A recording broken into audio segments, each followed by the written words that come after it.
Diving further into the RotoViz Triflex rankings and ADP with Shawn Siegele on RotoViz Overtime. That's what we're jumping into on today's episode. We did our Monday edition. We looked through pretty much all of round one. It was tier one, though, in Shawn's rankings. Running through the names that we did discuss, and that is Patrick Mahomes, Josh Allen, Jalen Hurts, Joe Burrow, Justin Fields, Trevor Lawrence, and Justin Herbert as the quarterbacks. We had two wide receivers in the mix. That was Justin Jefferson, Jamar Chase. And then the last player we talked about was a running back. It was Bijan Robinson.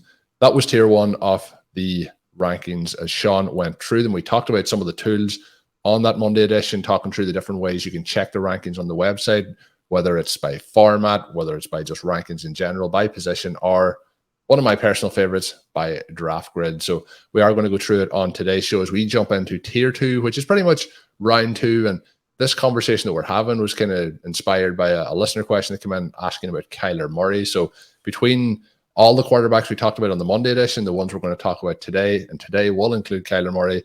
It'll kind of give an idea of that, but also our overall thoughts on the quarterback position heading into 2023. And I guess heading beyond 2023, because we're looking at this from the Dynasty perspective. Shawn, this is episode 596 of the RotoViz Overtime podcast. I mentioned this towards the end of the last episode. I always wonder how long people stick through to hear those final couple of lines.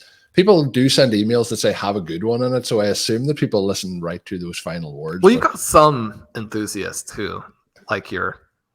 I think people sometimes come just to listen to those final couple of words. I think Probably. They click in just to get their fill of that. You get a lot of clips on that on Twitter where people are just like, they've clipped that out and it's just you saying have a good one. Mainly emails, but I'm hoping that maybe that's we did our clip this week, Shawn, where we did the 0.00 seconds in our latest draft where the clock ran completely out. People love that one, so maybe we'll do one now with all the outros. That's the way moving forward. But we are approaching episode 600. Probably in the next week we hit that, which is a pretty crazy number to think about when we look through, Shawn, all the episodes that we have done. I know there's some episodes in there where they're split into drafts and so on, but 600 is a pretty high number of podcasts to do. But let's get into the content for today, which is going to be. Colm, are you saying that there every once in a while you look at that 600 number, you're like, man, I just wish I had all those hours of my life back? Yeah, I had a lot more hair, Shawn. I think when we started these podcasts, I often joke that with my daughter that I had a lot more hair when she was born. And this weekend, actually, a fun story. I've made up these books. They're like yearbooks of each year of her life, and she turned 5 recently, so I got a new one made. But I was going through the ones yesterday from year 1 and year 2 with her, and like she was just laughing with all like my hair. I've like a fringe, it's up in the air, and now there's very little hair follicles left. So that is just the way things go. But Shawn, does it go through the years too, where you're like, now this one here, you were 1, and Shawn timed out on a pick. I didn't get any say on that one. And this here, you were 2, and Shawn timed out on a pick, and you didn't get any say on that one. I don't know, Shawn, if it's the picks, if it's the podcast episodes, or if it's having a child. Probably a combination of all of those things mixed together. But yeah, hopefully I'm not taking out those timed out picks on her while we're looking through these books. But we'll see. Maybe that is what is happening.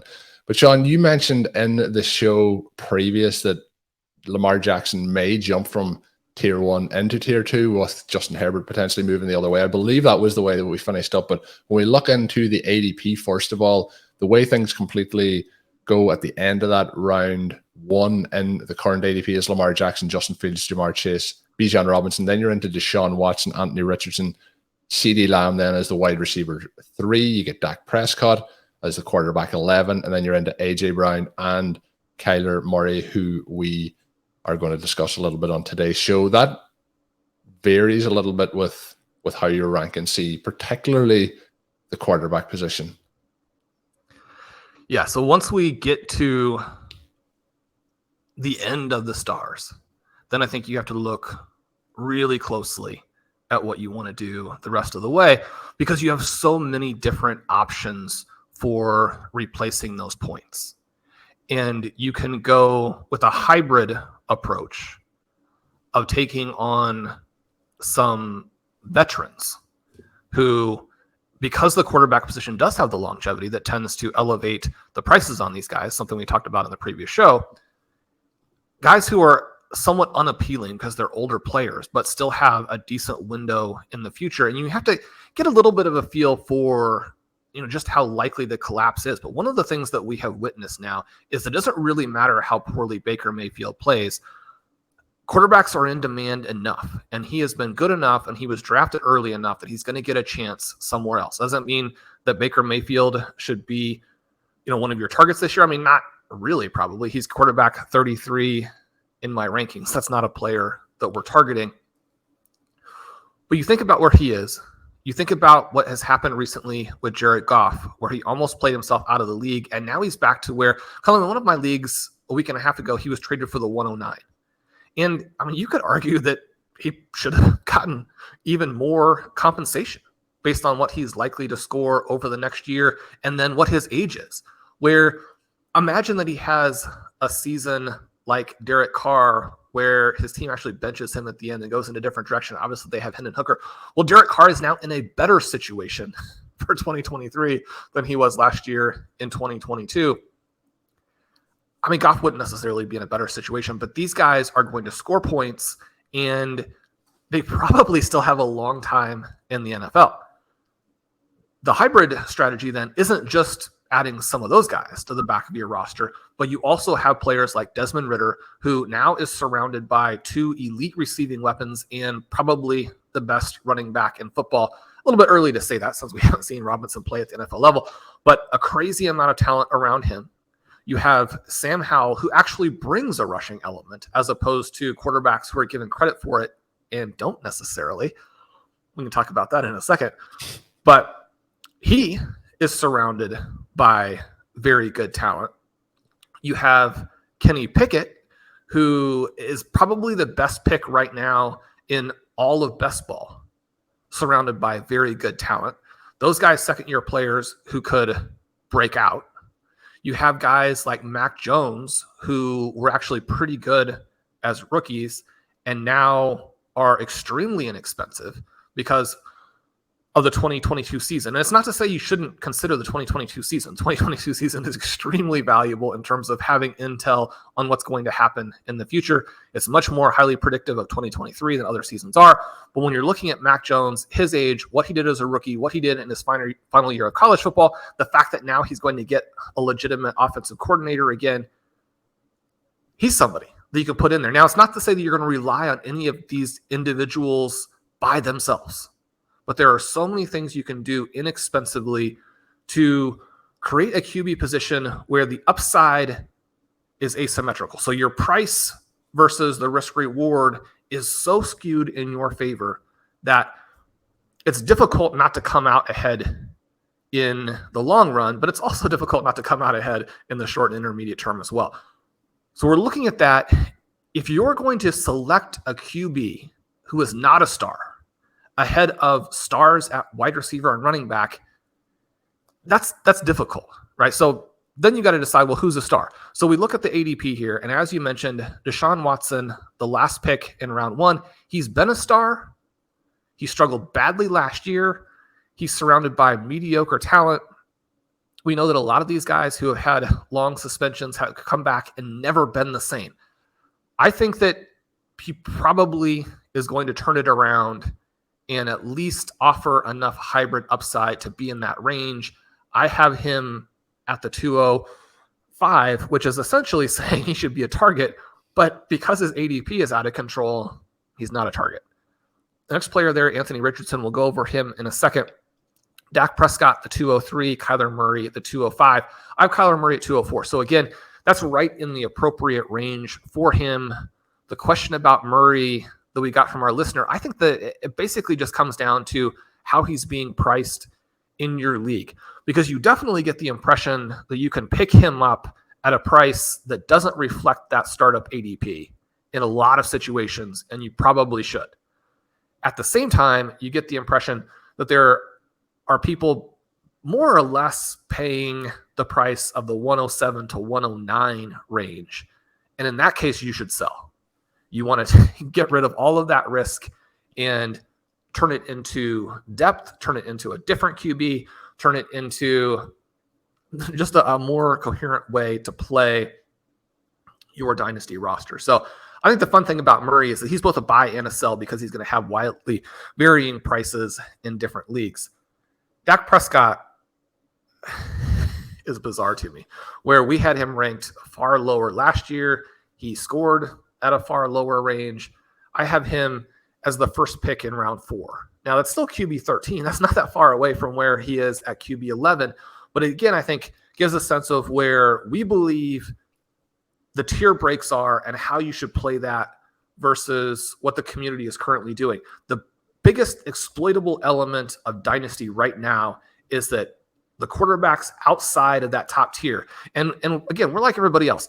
7 of the top 9 guys in our rankings, I should say 8 of the top 10 guys are quarterbacks.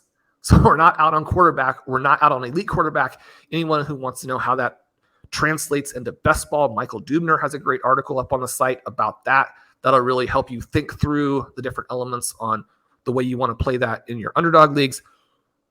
But when we're thinking about this, to me, the second and third tiers of quarterback are wildly overvalued.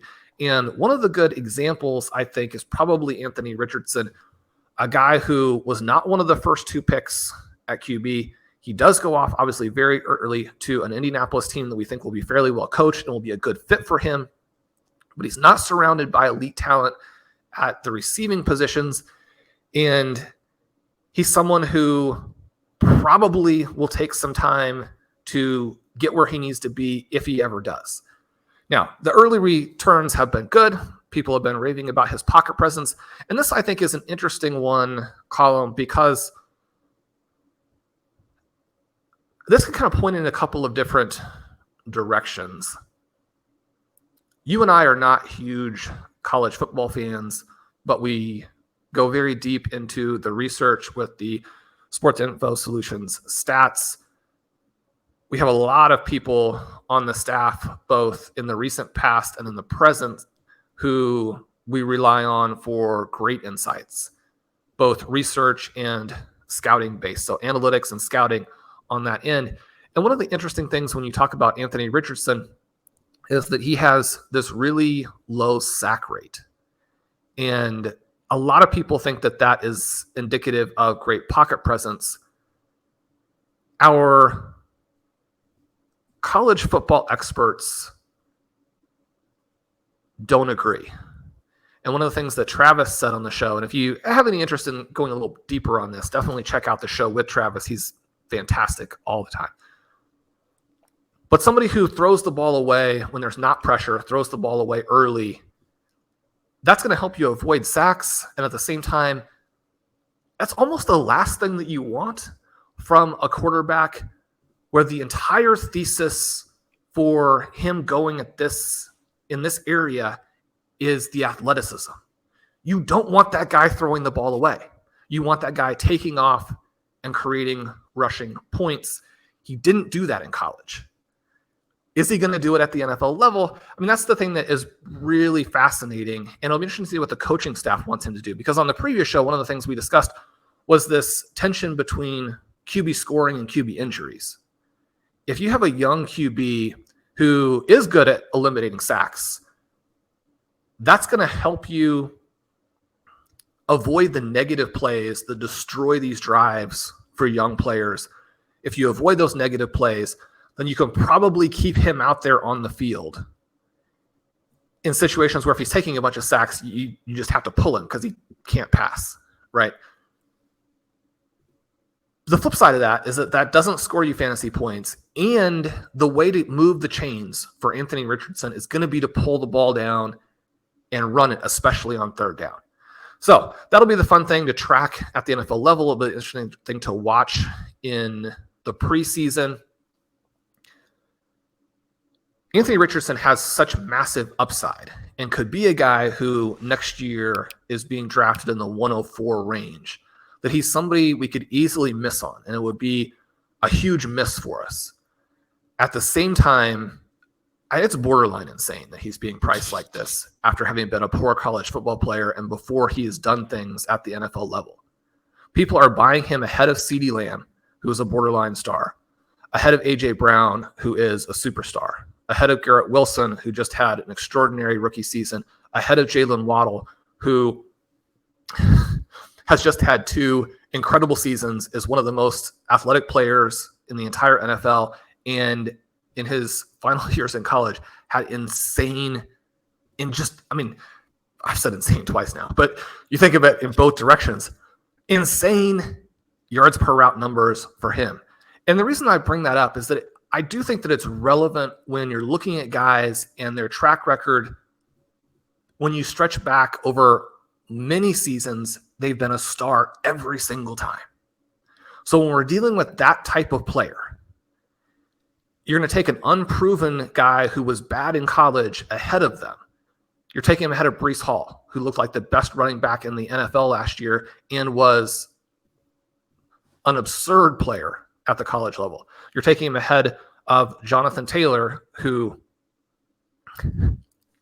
every time he touches the ball could score a 70-yard touchdown. And again, was an extraordinary player stretching back over every season, right? You're taking him ahead of Kyler Murray, who has been a high-scoring hybrid player at the NFL level. You could argue that's justified because, again, Kyler Murray has torched dynasty teams by consistently getting hurt. But you're also taking him ahead of Bryce Young, who was the number 1 overall pick and is much more this transcendent type of college player. Now, the interesting thing with Bryce Young, and the reason that he was not a target for us either, and one of the things that's interesting here, where we had this debate, and Blair and I selected Jahmyr Gibbs and Jackson Smith and Jigba at 102 and 103 in our Triflex when we weren't able to move down. And you think about that debate between those guys and the 2 quarterbacks who actually have the ADPs at the 102 and the 103. When you're just thinking about those 4 players, there's maybe not enough context. But when you look at it in terms of the round 2 and round 3 ADP and startups, you have a lot more guys to put into this overall context. When you're looking at it in the top couple of tiers, round 2, round 3, and then the tier breakdowns in the rankings, again, a lot more guys. And so we can add nuance to that. One of the things that jumps out in terms of Bryce Young versus those 2 players when we're valuing them is the contrast between where those guys are being valued in best ball. We've done some shows in the past talking about how best ball can give you some real insights into what you want to do in Dynasty. And some people will point out, well, the best ball that you're talking about, the big BBM4 tournament, is not Superflex. But where the QBs go in relation to each other gives you a lot of intel. Bryce Young, not a target in best ball at all. And it's not just by us. That's what ADP is suggesting. If the community is not anticipating a good rookie season from a fantasy perspective from Bryce Young, and they are for Gibbs and they are for JSN, both of those guys are expensive, then when we look a year out and think about dynasty values, yes, there's a case that to be made that Young will be ascending at that point and the running back will already be a year older. So even though Gibbs is very young, his window for playing and then trading. And we always talk about how you need to have a multi-year window to play them and then still be able to trade them at peak value to do perpetual reloading. But he'll be a year older. JSN maybe just could even fall because he's in there with Metcalf and Lockett. And you still have these questions about Geno Smith, even though we love Geno Smith. You have to have questions. It would be a denial of reality to not recognize the risk that is still there. But if we have big seasons from Gibbs and JSN and not a big season from Young, which is what ADP and redraft and best ball is telling us, then you're going to have a move in terms of their dynasty values that is not favorable for Young and is favorable for the other 2 guys. That in and of itself shows that you have an exploitable opportunity here in the second round of these dynasty startups.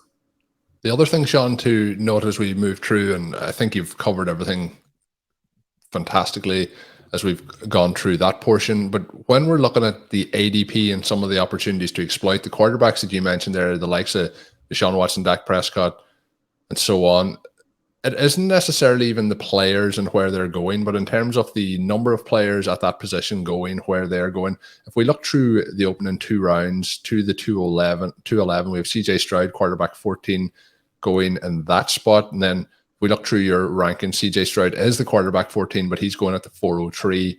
in these drafts. And you mentioned, for example, with Anthony Richardson or Dak Prescott, the players that you have to step over to take those players. And that point, obviously, I did mention this on the last show, but sometimes we're talking about zero RB strategy. It's trying to not grab that player who's at the end of a tier unless you're getting kind of the elite option at that particular point.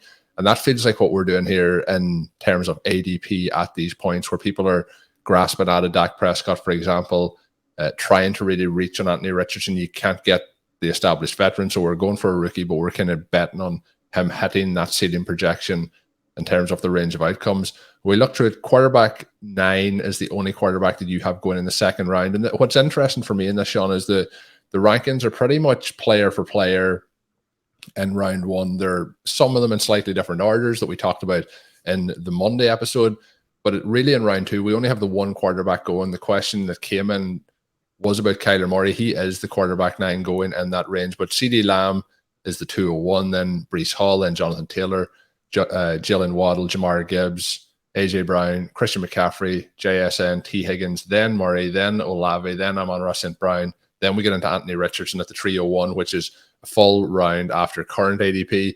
So in those circumstances, it's very unlikely that we would be drafting him because of the players, again, that you would have to be skipping over to take.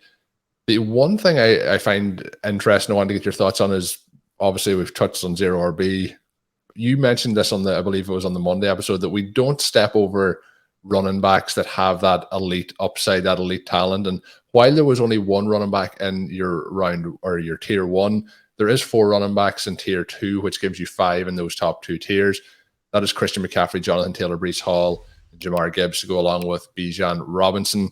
But when we get to Christian McCaffrey in the middle of the second round at running back 5, at that point there is only the 6 wide receivers off the board in terms of AJ Brown at the running back 6. Then after that, it does get a lot more wide receiver versus running back heavy. Do you just see those guys standing out as such talents at the running back position, or is there a tier break there also for you at the wide receivers in round 2? Exactly. And you put it very well, which is that we don't want to chase points because we're out of position with a draft slot. And the way that you do that is to move to the position where you're going to get the studs. So for me, you have these 5 running backs who really separate. And because they do, you still want to have some exposure there. Anytime that you have a seismic shift in the way people are looking at fantasy, there are going to be advantages and disadvantages. There are going to be corrections that make everything more efficient, which is what you see big picture with this sea change and this move in the direction of valuing wide receivers more highly across formats. But there are also going to be some potential advantages that pop up and some exploitable opportunities, some players who slide to you who might not have otherwise. When we're looking at the talent level for these running backs, Breece Hall and Jonathan Taylor, similar talents to Robinson, and probably should still be ahead of him if not for the injury situations they're coming off of. Christian McCaffrey still has that chance to have a season or two where he scores even 27 points per game, maybe a perfect year where he pushes 30. You want to have some exposure to that.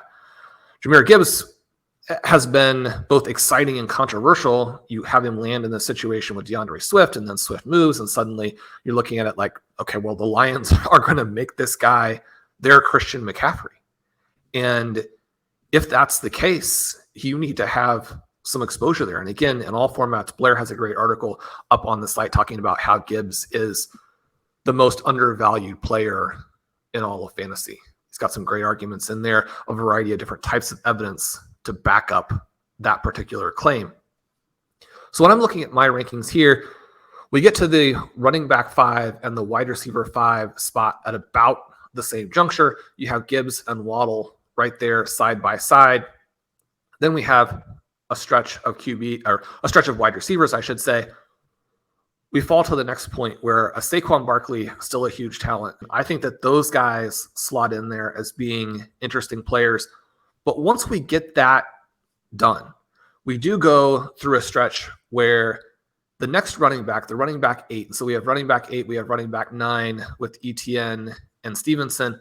We have those guys after the wide receiver 22. So that gives the sort of overall sense of where we are with the two positions. The foundation of your team has to be those young upside wide receivers. And I think it is, again, I would recommend for anyone that's listening to this that wants to check it out, go to the rotoviz.com website, go to the ADP, go to the rankings, open yourself 2 tabs. If you're like Shawn, open on multiple screens to be able to look through them and see the differences. But it is very, very different at both the quarterback position and the running back position. And then the wide receiver kind of position, as you would expect, is more in there. But the reason I brought it up is there's such a closeness to the mid-second round, and then it just changes completely after that point. And I think it's very valuable thing for people to look through. We may go through those other rounds, Shawn, in upcoming shows, but I think I just wanted to put that teaser there for people to head on over and check that. So we have gone through the 2 tiers, which basically, as I mentioned, opens up those opening 2 rounds of ADP. Anything, Shawn, as we get ready to close up today's show that you want to sprinkle in around those opening 2 rounds? Just want to mention again that Bjorn Yang Burnett has an awesome article out on dynasty startups, the trade opportunities that exist, how to exploit the positional differences in terms of how players hold trade value, what you should do. Love that piece. There is a good chance that I will do a startup with Bjorn and or with Michael Hitchcock. We've been kind of working through how we want to do that. It's I wouldn't say grueling, but after having done the variety of startups the last several years, having done the 6 rookie drafts just recently, and there are a lot of trade offers that go out and come back, as you well know, Colm. We'll see exactly where these next startups come from, but I can't wait to get into some more dynasty startup drafts in this format. And one little note that I did want to have, because basically we're talking about this from a universal perspective, and the Triflex format gives us the perfect scoring and starting lineup situation to discuss dynasty in general. But for anybody who is getting ready to do a startup specifically in the Triflex, one of the rules here is that you can only draft 3 QBs at the most. And so if anything, we should see QB ADP deflated here, because you can't get locked out, or it's at least very difficult to get locked out at the QB position, because you won't have that manager or 2 in your league who wants to draft 5 of the top 20 QBs and then puts pressure on everybody else. Since you can only draft 3, you have so many opportunities late. So specifically for startup drafters in the Triflex format, keep that in mind. Yeah, very good point to finish up on. And looking forward to seeing, Shawn, you mentioned about the startups, and when you're going through these, it feels like there's exploitable opportunities versus the ADP to jump in, and it doesn't help when you're trying not to scratch that itch to put it right in the forefront. But highly recommend anyone that's jumping in to the Triflex leagues, head on over, look at the ADP, look at the rankings as well, help get you set up for success in those. We did our Monday show, as I mentioned a few times. We went through the Tier 1. Head back, check that out if you haven't done so already. Make sure you hit that subscribe button to get our podcast once they are available. And I guess with that said, Shawn, all that is left to do is to sign off from today's show. My name is Colm Kelly. You can follow me on Twitter at Overtime Ireland. My co-host, as always, is Shawn Siegele. Check out his work up on rotoviz.com. And until we are back, have a good one.